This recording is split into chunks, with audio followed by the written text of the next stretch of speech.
It's another Q&A edition of Optimal Health Daily, episode 1456, and I'm Dr. Neil, your host of the show.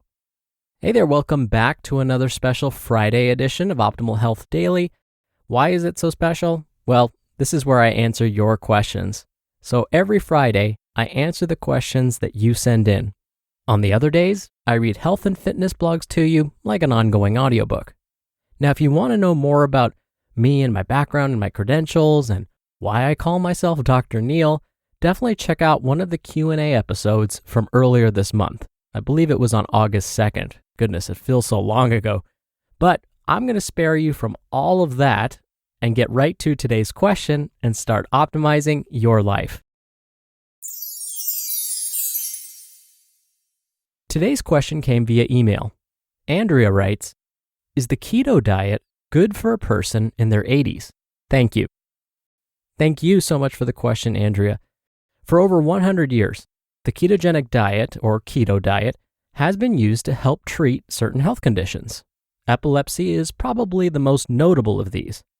But since then, and since world record-setting endurance athletes began swearing by the keto diet and insist that it played a large role in their athletic achievements, the diet's popularity has grown like crazy. So what's so special about the keto diet? How is it different than, say, a low-carb, high-protein diet? Well, it is really different, in fact. Now, let me start by talking about the typical American diet. For most of us, we eat about 60% of our energy each day, or basically our calories each day, from carbohydrates. 15% of our calories each day should come from protein, and most of us get plenty of that. And about 25% of our calories come from fat. Now, when we talk about a low-carb, high-protein diet, well, now we're talking maybe 20 to 30% of our daily calories coming from carbs instead of 60%. And instead of 15% of our calories coming from protein, we'll bump that up to maybe 25%, and then the rest comes from fat. Contrast this with the keto diet.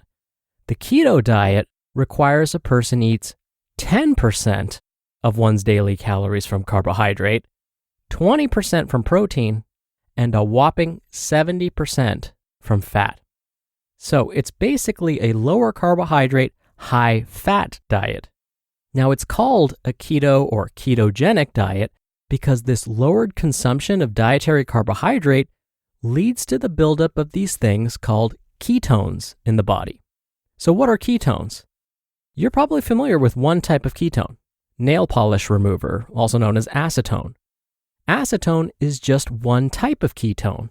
And yes, when our bodies are in a state of ketosis, meaning the body is creating ketones, one of the ones the body produces is acetone.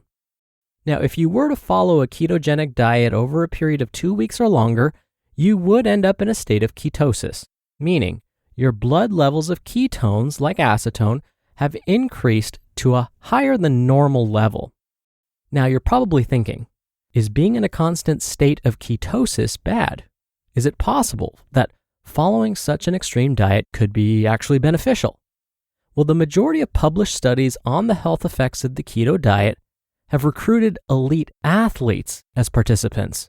This means that the researchers didn't study the average person. Instead, they studied elite athletes, those that are in peak physical condition. And results showed that during activity specifically, these athletes did burn more fat as fuel and were able to improve their endurance. So it's often assumed that the ketones that our body builds up are what help this extra fat burn.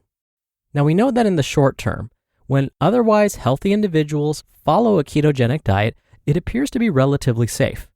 But when switching from a standard American diet, which is how most of us eat, which is again mostly carbohydrates, switching that diet to one that's mostly fat, you can expect some side effects. And in fact, when we look at the studies, we find that when individuals switch from a standard American diet to a ketogenic diet, they often complain of the following: feeling fatigued. Now, this could be the result of having low blood sugar due to the decreased intake of carbohydrates. Constipation is another side effect. And again, this is probably also due to the reduced carbohydrate intake because A lot of carbs contain dietary fiber. Another common side effect is diarrhea. That's because of the increased fat intake. Gallstones and vitamin deficiencies are other side effects. And in fact, when it comes to vitamin and mineral deficiencies, following a ketogenic diet may not provide enough B vitamins, vitamin C, calcium, zinc, phosphorus, and not really a nutrient, but something that's important, dietary fiber. Now, there are some recent studies that have shown that following a keto diet may influence the type and number of good bacteria in our gut, basically our microbiome. What we're finding is a ketogenic diet might limit the numbers of these good bacteria. As a result, it can change our bowel habits and possibly increase our risk for other chronic conditions. We're also learning that in some folks, eating a high-fat diet may increase the number of these things called lipid peroxides in the body. Lipid peroxides can form as byproducts when our bodies metabolize fat. So these lipid peroxides are basically created naturally by our bodies after we digest and absorb fat. But the problem is these byproducts, these lipid peroxides, may damage healthy cells. So we really don't want these hanging around in the body. Hopefully we'll have results of longer-term studies in the near future to give us a better picture of what's really going on. But what about the ketogenic diet for older individuals? So going back to your question specifically, Andrea, there are only a few small studies that have looked at the health effects of the keto diet on older individuals. And again, most of these studies looked at athletes. When we look at the studies that were performed in older individuals, we find that most of them looked at whether the diet helped with lowering a person's risk for developing dementia specifically. Other studies looked at whether it improved symptoms of Alzheimer's, which is a more severe form of dementia. Now, the diet has shown promise when it comes to preventing dementia and improving symptoms of Alzheimer's. But I was able to find one study that looked at the effects of keto on weight loss and insulin sensitivity in older individuals. The study found that when these folks followed a keto diet, they were able to lose body fat and preserve muscle. Sounds amazing, right? But if you know me, you know there's a catch coming. And here it is.